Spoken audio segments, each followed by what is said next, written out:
Namo tassa bhagavato arahato samma sambuddhassa. Namo tassa bhagavato arahato samma sambuddhassa. Namo tassa bhagavato arahato samma sambuddhassa. So today, be taking a narrative bent into Stillness Flowing. An excerpt from the final chapter, A Broader Canvas, about Longpo Cha's visits to the West. This is the beginning with the section titled Mahayana on page 761. He seemed to get a kick out of hearing bits of Mahayana sutras that I would occasionally translate for him, and this is Paul Breider speaking, often saying that they were expressions of deep wisdom. But sometimes he would turn them around and challenge me, reminding me not to be satisfied with conceptual knowledge. Once, when I said that, according to Mahayana, the Arahant has only traveled half the path, he asked, "Has anyone ever traveled the whole path?" When I said that Sariputta, the embodiment of wisdom in the Pali scriptures, became the fool in the many Mahayana texts, he said, "The people who read these things are the real fools." Needless to say, I'm sure he wasn't denigrating the sutras, only poking those people who merely grasped the words without experiencing the deep meaning. Talking about the Diamond Sutra, I said, "This sutra says, he who sees all forms as unreal sees the Tathagata," which prompted him to look down at me very fiercely and say, "Yeah, is that so?" More than once, he asked me if I knew who wrote these sutras. "Well, they say the Buddha did." "Do you know who the Buddha is?" he demanded. I had to keep my mouth shut. On another occasion, I asked him once more about the Bodhisattva ideal. The Vimalakirti Sutra says something like, "Though beyond attachment, the Bodhisattva does not cut off the streams of passion so as to remain in the world for the benefit of sentient beings." Longpo said, "That's not talking about the mind itself, but the function of the mind. It's like asking, 'Do you want this?' No. 'Do you like it?' Yes. 'Do you want it?' No. 'Is it beautiful?' Yes. 'So do you want it?' No." But he really doesn't want it. He's not merely talking. When I said that the Bodhisattva concept was profound, he said, "Don't think like that. It is your own thinking that is shallow or deep, long or short. There's not so much to it, but you get caught in your doubting mind." Should we get everyone else to Nibbana first? The Buddha didn't leave us after his enlightenment, but stayed to help others gain liberation. But we can only do so much, and that's enough. If we save all beings in the world now, the next Buddha won't have a world to be born into. When I asked Longpo if he was going to return to teach in his next life, he said, "No, I'm tired. One life of teaching is enough." He sounded like he meant it. I told him that one of the ideas that some teachers gave students was that, since everything was empty, there weren't really such things as attachment and suffering. "You can't do it that way," Longpo said. "You have to use the conventions." I said that many people contend that, since the mind is inherently pure, since we all have Buddha nature, it's not necessary to practice. His answer was, "You have something clean, like this tray. I come and drop some shit on it. Will you say, 'This tray is originally clean, so I don't have to do anything to clean it now'?"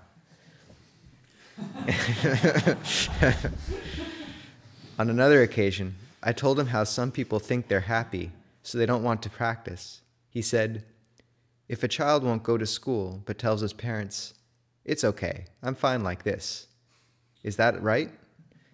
Then there are those who say that suffering is dharma, therefore it's good, so we should honor it, not try to end it."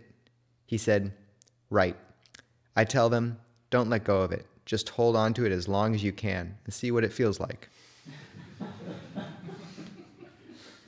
He admitted that it was true that nirvana and samsara are inseparable, like the palm and the back of the hand, but that one has to turn the hand over. Finally, he said that if people present all these invincible arguments and don't want to be convinced of the truth, just let them be like that. Where will they get to? i.e., such people have to see it for themselves.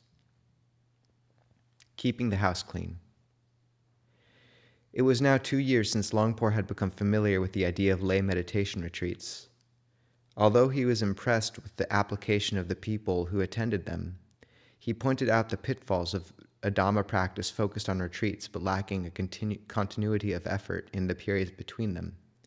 Short periods of intense retreat followed by much longer periods of heedlessness could not lead us to progress.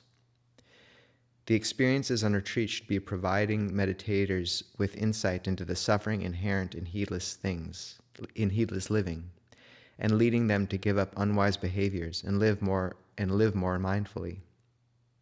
If retreats were not inspiring a new perspective on daily non-retreat life, then even if they gave access to some temporary, elevated states of mind, they were not effective tools for awakening. People who took this approach were not dealing with the root causes of suffering. He said it was like a thief who gets caught by the police and hires a very good lawyer to defend him. As soon as he is acquitted, he goes back to thieving. When he gets caught again, he hires the same lawyer, and the whole process repeats itself again and again. Quote, "The goal of meditation is not just a temporary respite from suffering or a rest from the turmoil of your life. You must investigate the causes of suffering and uproot the craving that is the root of unrest in the mind. Only then will you experience true peace of mind." He compared meditation to building a house. You think that you practice meditation for a while, and then you stop. That's not it.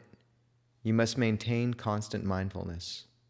Know the mental states that come and destroy your concentration and put you in a bother. Constantly know yourself. Developing concentration is not difficult. What's hard is looking after it.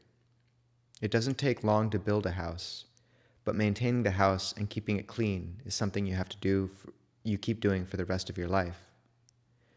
Consistency, continuity was all. If you don't maintain continuity of practice, you won't see results, or only very minor ones. That's still better than nothing, but not always. Without results, some people can get bored with meditation and start to think it's a waste of time. Other activities may come to seem more important, and they leave it behind them. He said failure occurred because meditators were not sincere enough and did not persevere to the point where results appear. In fact, everything is constantly ready to teach us. All we need to do is to cultivate wisdom, and then we will clearly penetrate the truth of the world. When someone asked him to describe how he prepared his mind for meditation, he said, "I just keep it where it always is." On a visit to Mount Rainier, Longpor saw snow for the first time. He was underwhelmed. "It looked more beautiful in photographs," he said. More to his liking was the herbal medicine given to him by a traditional Chinese doctor in Seattle. It gave him an unexpected new burst of energy that sustained him for the rest of his journey. Too many teachers, too little learning. Certain themes appeared in Longpor's teachings early on and were developed throughout his time in America. He emphasized the inseparable connection between the different factors of the path, especially the relationship between outer conduct and inner cultivation. He spoke on many occasions of the importance of continuity. He cautioned against unqualified teachers. He critiqued the dilettante approach to spiritual teachings in which people cherry-picked the teachings from various traditions that did not threaten their deepest attachments. He said that it was only by making a long-term commitment to the training that a meditator developed the qualities of grit and perseverance vital to success. Longpor gave his first ever public address in America on the 1st of June at the Friends Meeting House in Seattle. Initially, Paul was surprised by the subject of the talk. Quote, "It was mostly about sila. He started right out by scolding everyone, in a kindly way, Sort of like, now you know you shouldn't be doing all these things you do. I was a little surprised by it, and it certainly wasn't as interesting or exciting as a talk about meditation, emptiness, etc. However, as time went by and I saw him returning to this over and over, I began to appreciate it. And in the months and years to follow, I saw more and more how accurate he was. I think that was when he began telling people to be wary of meditation teachers. In subsequent talks and conversations, he went into a lot of details on this subject. He saw a great difference between merely being able to practice meditation and giving the techniques to people on the one hand, and incorporating the practice into your whole life so that one's being is Dharma. He felt that those who were not really liberated from their cravings would naturally teach people according to their opinions, and would be very indulgent with their students' habits and desires. This is a quote from Longpo. The one thing that I'm afraid of in this country is that there are too many meditation teachers. Tibetan, Zen, Theravadan, it's chaotic. So many meditation teachers, but few people who are really meditating. I'm just afraid that you will fall foul of fake things, fake teachers. I'm very concerned about that. He gave the example of a religious seeker in the Buddha's time. He kept changing his teacher, constantly searching for new ones. Whenever he heard people praising a teacher, he would go to practice with him and listen to his Dhamma. Then he'd start comparing between Ajahn A and Ajahn B and Ajahn C. But the teacher's opinions did not coincide with each other, nor were they the same as his own opinions. His doubts grew and grew. Sometime later, he heard that Gautama, the great founder of a religion, was nearby. His desire to hear the teachings from a Buddha were especially strong, and he couldn't resist going to listen to him teach. After he'd paid his homage, the Buddha said to him, "You will never put your doubts to rest through the words of another. The more you listen, the more you'll doubt. The more you listen, the more odd ideas you'll pick up. To end your doubts, all you need to do is investigate your body and mind. Throw away thoughts of the past. Throw away thoughts of the future. They're both changeful. Look at the present moment. Look at what you're doing right now. Don't look elsewhere." Longpo emphasized the point to his audience. Wisdom has never arisen from having a lot of knowledge. It's never arisen from jumping from one meditation method to another. It is born of a heartfelt knowledge and understanding of the profundity of the guiding principles and then practicing accordingly. Someone asked, "Zen teaches people to live naturally, but you seem to be saying the exact opposite. Would you please explain?" Quote, "I can't just teach what pleases people. Do that, and they will never change. If the teacher refrains from saying those things that run counter to people's defilements, then those defilements will never disappear. Nothing will come of practice. You feel lazy, and so you let yourself be lazy. You want to sleep, so you just let yourself sleep. You feel like working, so you do some work.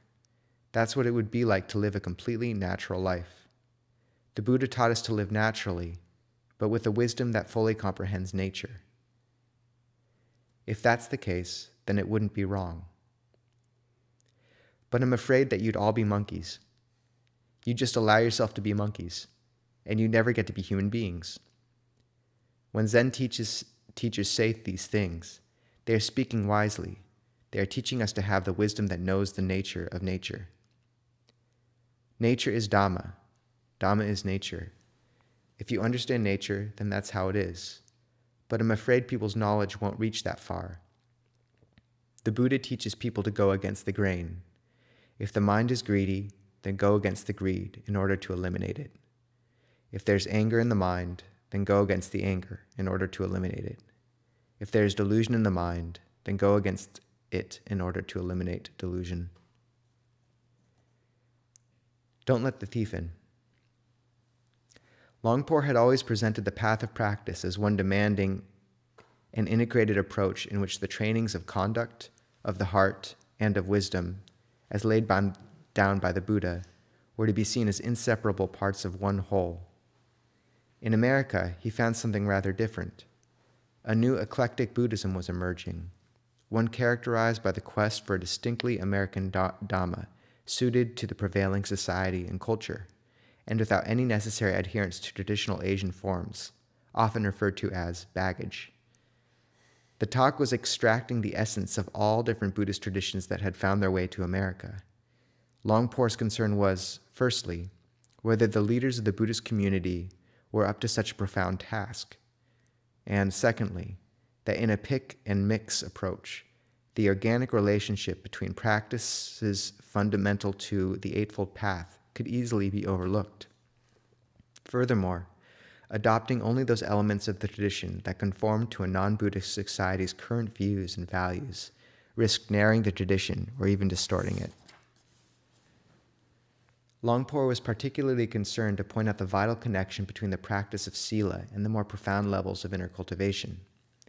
He arrived in America with a reputation as a great meditation master, and it was not only Paul who was surprised by how much time he devoted to talking about sila.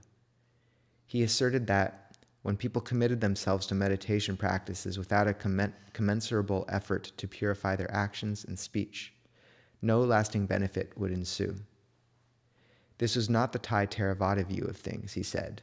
It was the law of nature. Sila was the indispensable foundation of practice. It was the fundamental tool needed to build a noble life. It was the quality that made a human being a fitting vessel for the Dhamma. Quote, "Take what I have said away with you and think about it. Breaking any of the precepts has consequences. Reflect on this well. Meditate on the precepts. If you clearly see the consequences of transgressing the precepts, you will be able to abandon transgression." End quote. Most of the questions he received about individual precepts centered on the third one, dealing with sexual misconduct, and the fifth one, with the consumption of alcohol and drugs. He explained that the third precept is intended to prevent splits and turmoil over sexual matters and to promote moderation, just rightness. Sexual promiscuity creates unrest. It's not Dhamma practice, and it is not the middle way. Quote, "Whatever practitioners do, they should have boundaries, a frame for their actions, honesty and sincerity towards each other." End quote. He summarized that celibacy was most conducive to progress in Dhamma. Those unable or unwilling to lead a celibate life should cultivate contentment with their partner. For a moderate lifestyle that supported the practice of Dhamma, one sexual partner was more than sufficient. Transgression of the fifth precept did not require intoxication. Any amount of alcohol or drugs was sufficient. Longpor said that you did not need to be drunk before alcohol undermined your sense of right and wrong. The consumption of alcohol, even in so-called moderation, created the conditions for suffering to arise. Heedlessness was like a thief, always ready to steal your good qualities. Why would you want to give a thief even the smallest opportunity to run off with your most valued possessions? Quote, "If you knew someone was a thief, would it be a good idea to let him into your house?" End quote. Longpor's manner was noticeably different in the West. He was almost comically polite to his audience. He apologized, unthinkable in Thailand, when he said anything even slightly controversial. It was an approach that might have simply been the expression of a natural reticence in a new land, but it is hard to imagine. He experienced rhetorician that he was. That one, rhetorician. That's all right. That Longpor was unaware how charming and lovable and therefore persuasive it made him appear. Quote, "Today I've given you some things to reflect on, and I'd like to ask your forgiveness. Today I've talked a lot. I've talked a lot because of a love of the Dhamma. I've never been to America before, you know. Now that I'm here, I'm going to leave a lot of good things for you to reflect on. If they're wrong, please don't blame me. Blame the Buddha."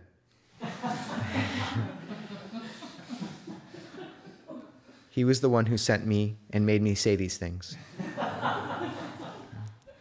"I'd like to ask your forgiveness for the Dhamma teachings today. Sometimes I'm not aware of the weight of my words. I've given various perspectives which might differ from the customs in this country, and so I ask your pardon. I want there to be goodness and nobility. If you practice Dhamma, then I want you to know the true flavor of the Dhamma in your hearts. So I would like to really thank you all for coming to listen today and ask your forgiveness for everything. It was over the top. Was he teasing them? Some wondered, but irresistible.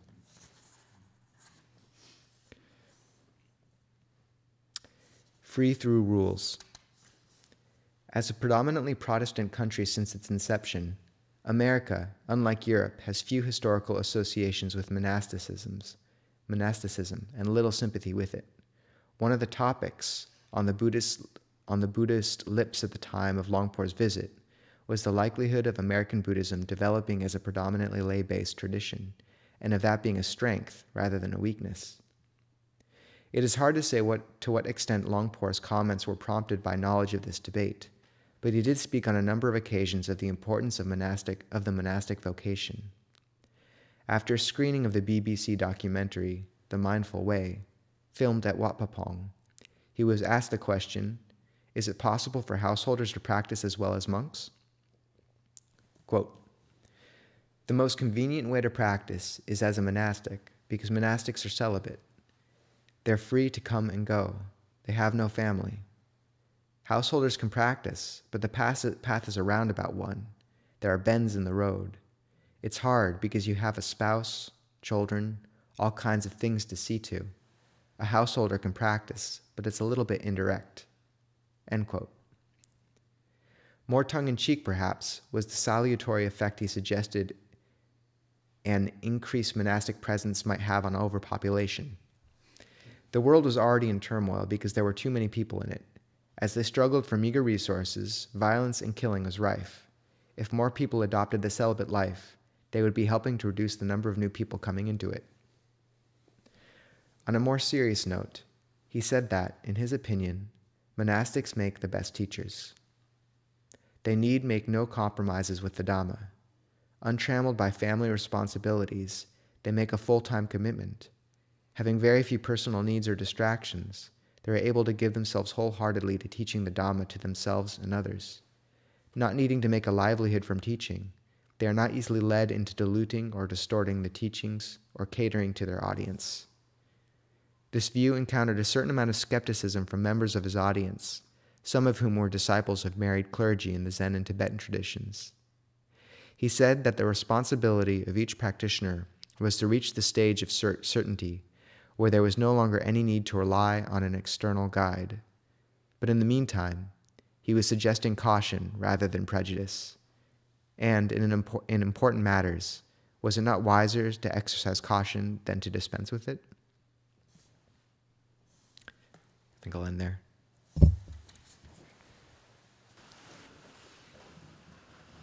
What were the years that he was traveling in America? Did he say that on this book? I'll check. I think he came a couple times to America. Early 70s is what I mean. 77, maybe? Oh yeah, so 2 years later, on the 30th of April, 1979. So yeah, the first one was 1977, and then 1979 he went to America with his attendant Ajahn Chah. That was his second and final trip to the West, and he visited Europe and the U.S. Was the first trip just Europe? Just England. Just England, okay. Yeah. Yeah, in 79 he went with Ajahn Chah as his attendant, and they stayed at Yom Ladawan's house. It was the first place they stayed. And she had just come to America, and she saw Lumpur in the airport, and he said, "Oh, you're the first Thai person I met in America."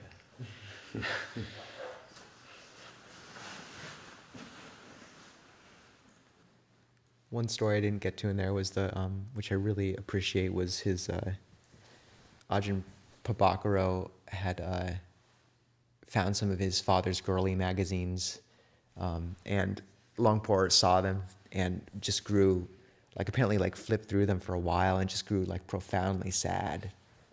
And they said like really like Paul Brighter had never seen him so despairing before, just at like the level of delusion within the culture that allowed for something like that. And and like apparently he just sort of took a walk for like an hour around the property and was quiet, and then he like told I think it was Paul Brighter at that time with him that like maybe he should just go back to Thailand. But then like a bunch of lay people showed up with like food they'd made and like really bright faces, and it like immediately restored his faith. And that, so it was an interesting reflection to hear about that for me.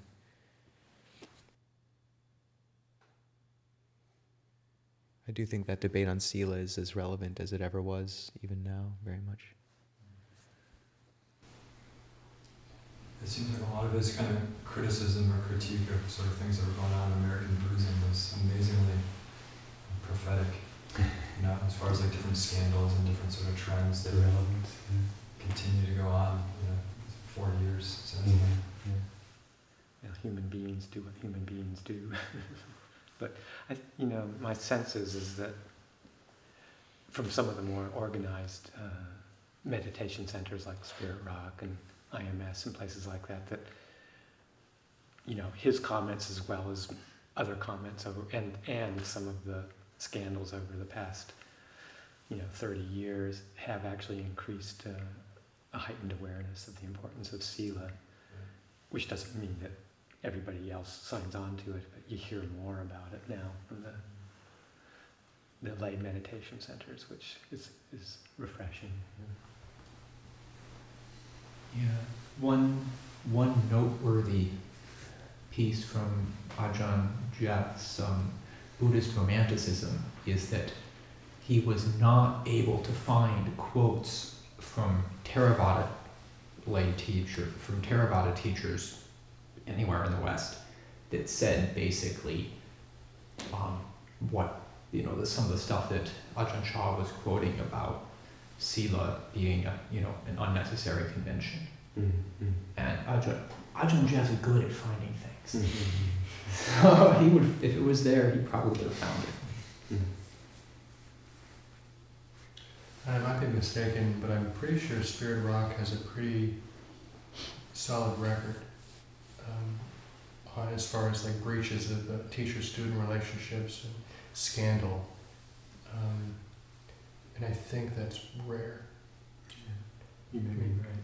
Certainly, one can raise other qualms, but in that respect, pretty good. Yeah, pretty good sensitivity. Quite remarkable, actually. That that's the case.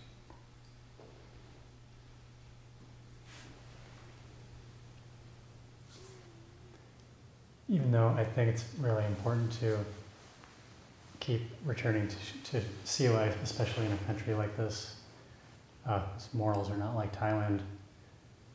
I feel like there are degrees of understanding.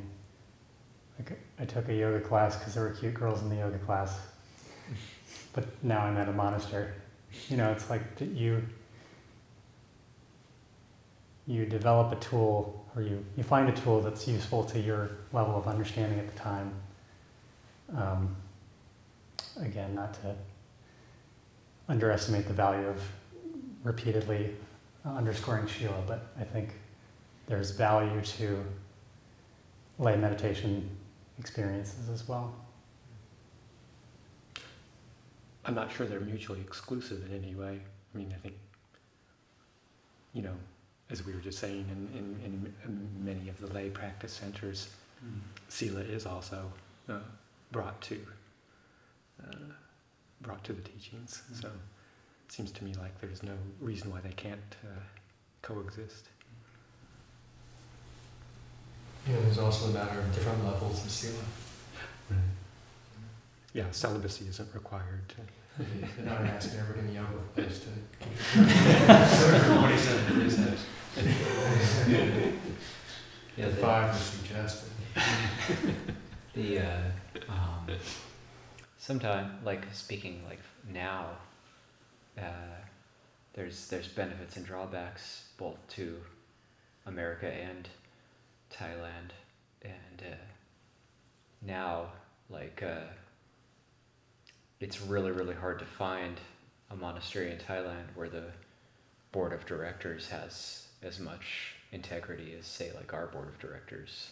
It's like even the very best forest monasteries will tend to have some corruption and some skimming off the top, whereas that would be unheard of for like Sangha Foundation, and they wouldn't even dream of that. So you do have certain things in the world of Sila in America that are actually higher than Thailand. So people's, like your average blue-collar workers' ethics about stealing and things like that would be, it would just never ever go there. So there's this incredible right livelihood type ethics that you have in America, which is pretty rare in Thailand. Yeah, you can't really make cultural comparisons and say, Asian cultures are more attuned to Sila than Western cultures, that kind of thing. Maybe it's more hidden in Thailand. They're more polite while they're stealing from you. They're smiling. They're stealing from you. They're praising you a lot. They don't shoot you point blank. They hire somebody to. Just to clarify, Adriana, you said there's less corruption among blue-collar workers in general in America? Well, like, say your average blue-collar worker in America, like a firefighter or something, or it would be like, it would be unheard of to like be doing, some sort of petty theft or something. And in Thailand, it's like, it's kind of, you can't generalize. You can't say all blue-collar workers. No blue-collar worker would be a thief or something like that. But like, this is just from my own experience of meeting people. Like somebody like, the Garmins or the firefighters that I've met, it would be unheard of that they would like trick you in some way or something like that. Do you think what Dave brings up around like the different entry points into the Dhamma is really interesting? It's a helpful reflection for me because I think it helps like me very much appreciate all the different traditions and like we are kind of the old growth forest in a certain way, but it takes a good long drive to get out here, and you got to have your gear ready, and it's going to be wet and damp a lot of the time. Like not some people just need to a car park near Half Dome. So. Anyways, metaphor aside, like it seems like there's a place for some of the traditions which are gentler on these points. I'm confused too. But yeah, so but it helps not have any of that tension between a lot of the different traditions. Like certain points don't have to be compromised, but also there's room for, I think, different ways of different depths of the Dhamma in certain ways, because it lets people approach where they're at.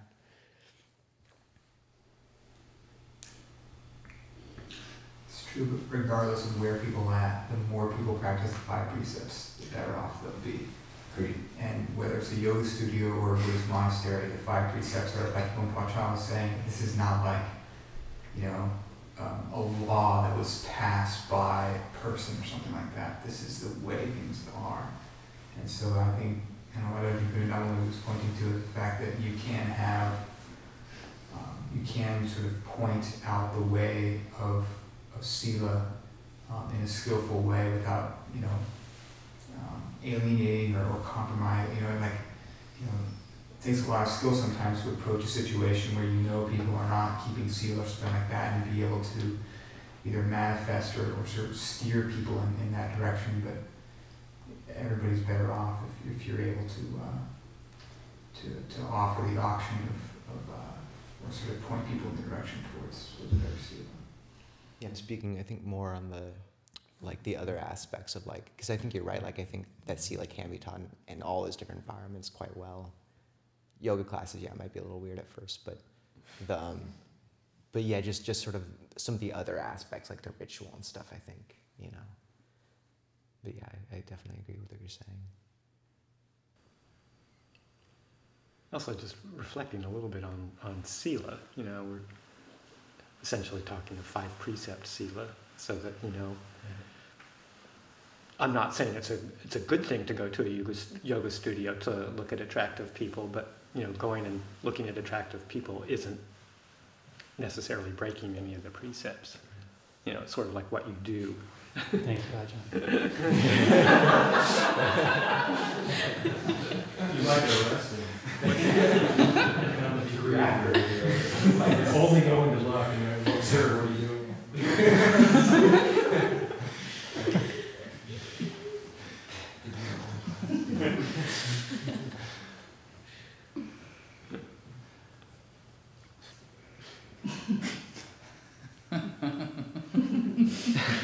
I liked your comparison of like a parking lot. The yoga attendant? Or the parking lot in the mountain, Could you unpack that? Yeah, please. No, I was just, my comment there? No, the metaphor. Oh, the metaphor parking? No, I was just thinking it was like the, maybe the beginnings of a new phrase called parking lot sila. Let's bring it. Let's do it. So we kind of start out with some parking lot sila.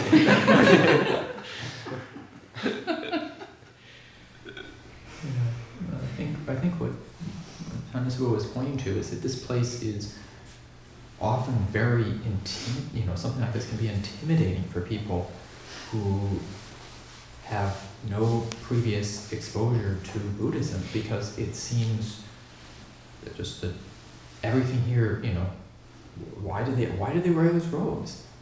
I mean, if no one, it's all unfamiliar. It's it's not like, if you go to church, most people in this culture, even if they've never been to church, might imagine what it's like, because you see the church and say The Simpsons, for example, is just portrayed what it is to go to church, to go to a church service. What's this? Unknown. And it's so, there's just a level of cultural, uncertainty. Some people, it might appeal to some people, but the majority, I think, probably find it intimidating. And so, that sense of, the analogy of just like, getting out to, Dao Dam is intimidating. Whereas getting to Yosemite, at least many places in Yosemite, isn't, because of all the. So that I think that's the metaphor that some other groups, mostly other than us, are doing things to make the Dhamma accessible to people who have no experience with the Dhamma. I think that what you're saying is accurate. I also think that our standard kind of is, what we have here is, I think what people might find intimidating is more the level of renunciation. That the actual sila, that's the distinction that I would make, the 5 precept sila, is not something that's, necessarily all that intimidating. I don't, in the lay world, or it shouldn't be intimidating anyway. Maybe it is, but it shouldn't be. The 5 precepts are basically non-harming precepts. They're not pointing towards a level of renunciation that is quite intimidating, maybe for some people. So, and that it is a lack of familiarity, and people don't maybe read something into it. But if you look at it, and I think if we sort of model the importance of 5 precept sila, which essentially is just not harming other beings, then that's a very useful value that's quite, I think, quite understandable within the general population. I mean, the whole, Christian ethic, if you look at the 10 Commandments, has some very similar kinds of things, and that's a very familiar concept. Yeah.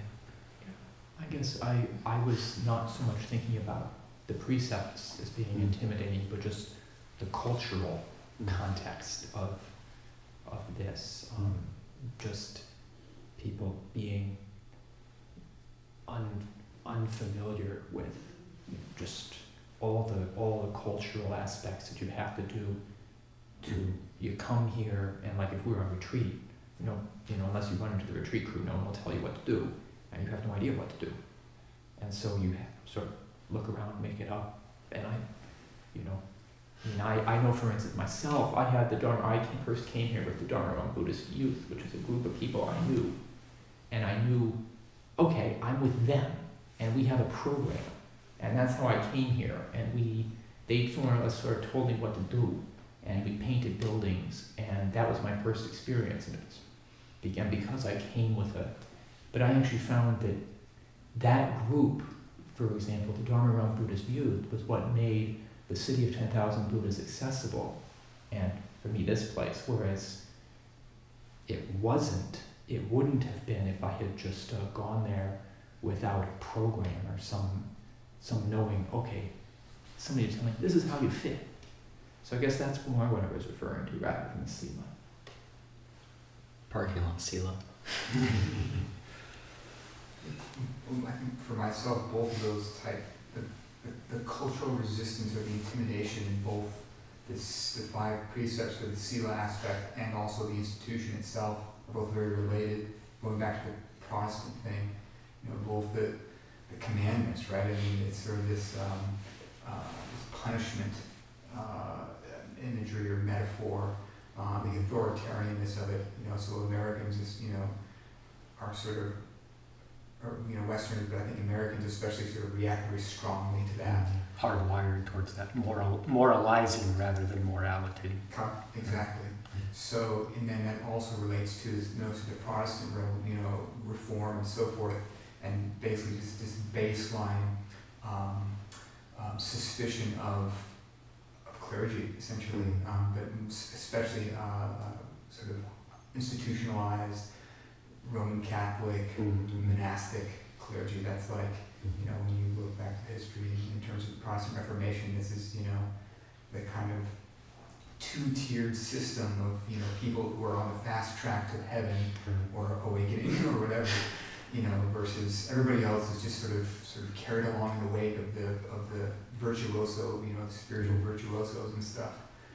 So I think, like shifting the language, or I don't know, just presenting both the monastic form and also the sila, presenting them and not sort of cutting corners, but being sensitive to those the cultural, perspectives, and providing alternatives, like Luang Por Chah, saying that like this is just natural, and like you're saying, like these are just small non-harming, or with the monastics, using other metaphors for communicating our role in the whatever you want to call the sort of cultural or spiritual ecology and culture and so forth. But and the importance of the monastics having contact with the say the lay retreat community, so that they can then carry that message in some way that may be a little bit more palatable to the greater numbers. Another challenge is, like in Thailand, for example, the monastics are so deeply interwoven into the society. There's so much interaction and room for contact, whereas here, it's just not there. So for like when you lead a day long at Spirit Rock, or when we go along on a retreat or family camp over there, and sort of people have the actual contact, and they see like, well, wow, this is kind of different. It's a different hit, the monastics versus the lay teachers, and there's a value to that, and I've seen it, it's quite palpable actually. And also I think there can be like a distrust, for what reasons Suhaja said, and now if you want to throw in the Bhikkhuni piece, a distrust perhaps of male monastics, but here and there, I haven't found that to be overwhelming, just like a small amount. But just thinking of that kind of bridges the gap a little bit. Yeah, and holding the, for me, holding the thought that this is this is going to take a long time. This is not an overnight kind of thing that's going to happen, getting people comfortable, with this kind of a monastic tradition. And that, the best we can do is to just keep ourselves solid and determined in what we're doing and confident and holding this in a way with a lot of integrity and honesty and letting it take us many generations as it takes. And if we're too successful, there'll be no one from Maitreya Buddha to rescue. That's people ask that question from time to time. It's like, well, what if everybody ordained? Then, what would happen then? And so, like, when somebody asked Ajahn Chah that question in a different context, I think it was in Thailand, and he said, "You're like an earthworm asking, what if all the earth is eaten up? I won't have any earth to." It'll just never happen. Yeah, people have answered that and say, don't worry about it. It's not a problem. Come stay for a week,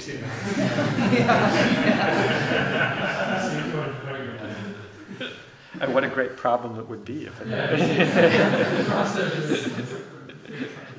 It's just, I come back to like, well, let's just get everyone in the world to keep half of the first of the 5 precepts. And then we'll have world peace. Yeah. Nobody kills humans. I do think we don't quite realize what we lost with those articulation of morality in the Gulag Archipelago, like speaking about the Russian prison camps, like he just traces out like what happens, the difference between people who had a strongly articulated rule of morality and those who kind of came in with this sort of vague feeling they knew what was right, but the circumstances and the pressures, if it's not clearly articulated and held to, it just pretty much across the board would twist people. And then there's all those experiments after the Nazi prison camps with like making people administer like increasingly dangerous levels of shocks to experimental people at the advice of like the sort of authority figure in the experiment, and like 80 or 90% of people would just raise the pain, would basically torture someone because they thought they were being ordered to. So like it strikes me like when everything's good, like the sort of vague articulation of morality is just fine, but it's really important to have the things drawn out and committed to if things get bad, or because otherwise we're very bendable, without that. Yeah, we don't want to. Yeah, it's like you were saying, we have the luxury as monastics to kind of, be clear and be honest and say things that people may not find very comfortable because it kind of goes against their, their conditioning. And yeah, we need to be willing to, to say those kinds of things and to hold that line.